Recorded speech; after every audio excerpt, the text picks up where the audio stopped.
Doctor बीना चतुर्वेदी की आवाज में उनके कहानी संग्रह काली घटाएं छट गई से सुनिए कहानी अर्धांगिनी।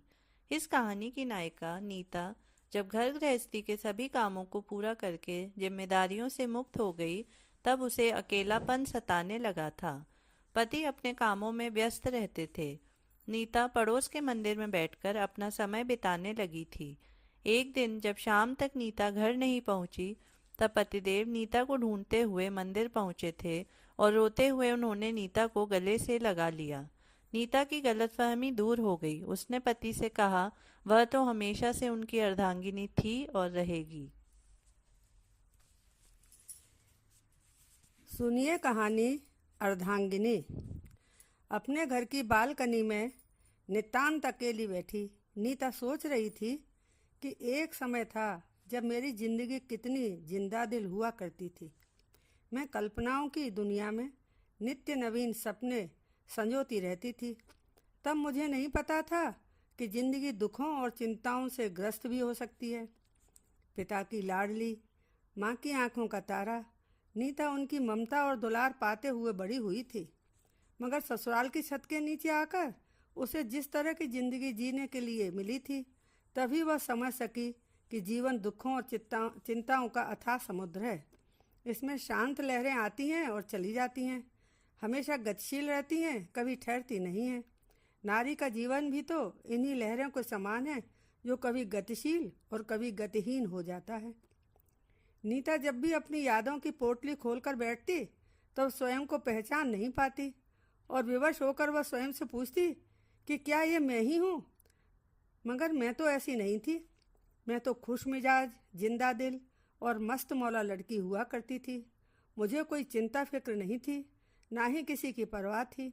एकदम बेफिक्र होकर कल्पना और सपनों की दुनिया में विचरण करती रहती थी। अब क्या से क्या हो गया। एक दिन डोली में बैठाकर उसे पराए घर भेज दिया गया था। बस यहीं से असल जिंदगी की कहानी शुरू हुई थी। ससुराल में हर समय उसे कुछ न कुछ सुनने को मिलता रहता था। सासू माँ और नन्नों के ताने सुनते सुनते सुबह से शाम हो जाती थी। दिन का अंत हो जाता था, मगर उन लोगों के तानों का अंत नहीं होता था।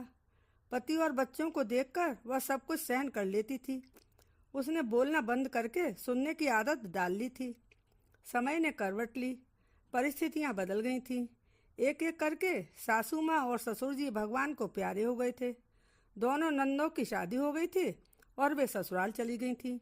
घर का माहौल बदल गया था। अब नीता अपनी मर्जी से बोल सकती थी। नीता अब अपने घर की मालकिन थी। पति और बच्चे नीता को सर्वस्व समझते थे। अब घर के सभी कार्य उसके अनुसार होते थे। इससे उसे बड़ा संतोष मिलता था। उसके होठों पर सर्वदा गर्वीली मुस्कान तैरती रहती थी। मिलने जुलने वाले पड़ोसी और रिश्तेदार उसके परिवार को आदर्श परिवार के रूप में देखते थे। नीता मन ही मन खुश होती और भगवान को हर समय धन्यवाद देते हुए कहती कि आपने मुझे इतना सुखी परिवार देकर मुझ पर बड़ी कृपा की है। समय बहुत बलवान होता है, हमेशा एक समान नहीं रहता। नीता के बच्चे बड़े हो गए थे। अब परिस्थितियां बदल रही थीं। बच्चों की पढ़ाई पूरी हो गई थी, बेटों की नौकरी लग गई थी, यथासमय उनकी शादी हो गई थी। बेटे बहू बाहर चले गए थे और अपनी गृहस्थी में व्यस्त हो गए थे। बिटिया ससुराल चली गई थी। घर सूना हो गया था। पतिदेव हमेशा की तरह अपने कामों में व्यस्त रहते थे। नीता के पास करने के लिए काम नहीं रहा था। वह एकदम अकेली हो गई थी। पतिदेव को नीता की परवाह नहीं थी। वह अपने हाल में व्यस्त और मस्त थे।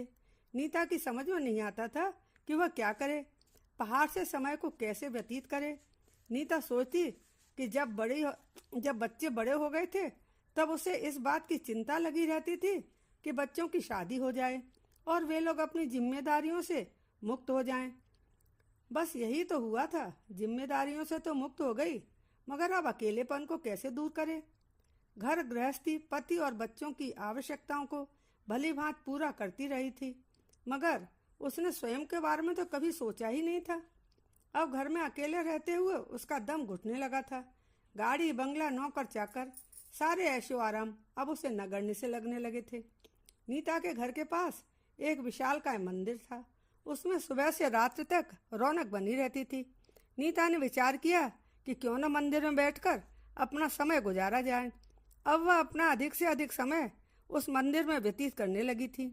मंदिर के शांतिपूर्ण वातावरण में वह अनुभव कर रही थी कि भगवान की भक्ति में लीन रहकर उसे अपार सुख और आत्म संतोष मिल रहा था। घर गृहस्थी के कामों में वह जिंदगी भर अपने आप को खपाती रही थी। इस ओर कभी ध्यान ही नहीं गया था। पति और बच्चों के साथ में रहकर भी वह बहुत खुश रहती थी और स्वयं को बहुत भाग्यशाली समझती थी। मगर उस सुख शांति में और इसमें जमीन आसमान का अंतर है। जितना आत्मसंतोष इस मंदिर में बैठकर मिल रहा है वैसा तब नहीं था। उस समय इस सुख की कल्पना तक मैंने कभी नहीं की थी। उस समय मैंने जो कुछ भी किया था तब मेरा वही कर्तव्य था। एक दिन तो हद हो गई थी। नीता अल सुबह ही घर से निकलकर मंदिर में चली गई थी। सुबह से शाम हो गई थी मगर वह वापस घर नहीं आई थी। नीता के पति उसका इंतजार करते करते थक गए थे। उनकी बेचैनी बढ़ती जा रही थी। उनकी समझ में नहीं आ रहा था कि वह बिना बताए कहाँ चली गई थी। वह पत्नी की तलाश करने के लिए घर से बाहर निकल पड़े थे। थकान और चिंता के कारण उनके पैर लड़खड़ाने लगे थे। तभी पड़ोस के एक बच्चे ने बताया कि उसने आंटी जी को मंदिर में देखा था।